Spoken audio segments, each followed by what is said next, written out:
Good morning सर्वांना. तर आजची सकाळ आईच्या इथे झाली होती आणि मस्त गॅलरीत हवा खात आम्ही बसलो होतो. आई कामाला गेली होती आणि ती दुपारी आली होती. मग बहीण येणार होती म्हणून तिचा कॉल चालूच होता. मग ती आली संध्याकाळी की थोडा वेळ बसलो आणि आम्ही गेलो मग चौपाटीला. चौपाटी आहे आमच्या आईच्या शेजारीच म्हणून आम्ही सगळे गेलो होतो. आई घरीच होती कारण तिला जेवण बनवायचं होतं म्हणून.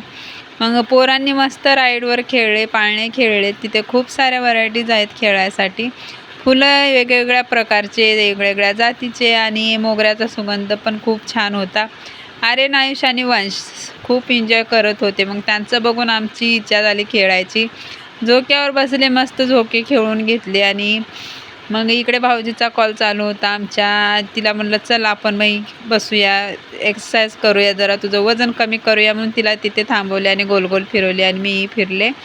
आणि सनसेट किती छान दिसतोय इथून बघा, मस्त असा. आणि इथे राईडी होत्या पण आम्हाला भीती वाटत होती म्हणून आम्ही नाही गेलो. अरे नाही, वंश मस्त एन्जॉय करत होते. मग काय घरी आलो आणि छान मावशी आणि काका आले होते आमच्या. मग मस्त खात बसलो होतो, जेवणाची तयारी करत. आई घरीच जेवण बनवत होती, मग मस्त तिला मदत केली. चला भेटू नेक्स्ट ब्लॉगमध्ये. बाय.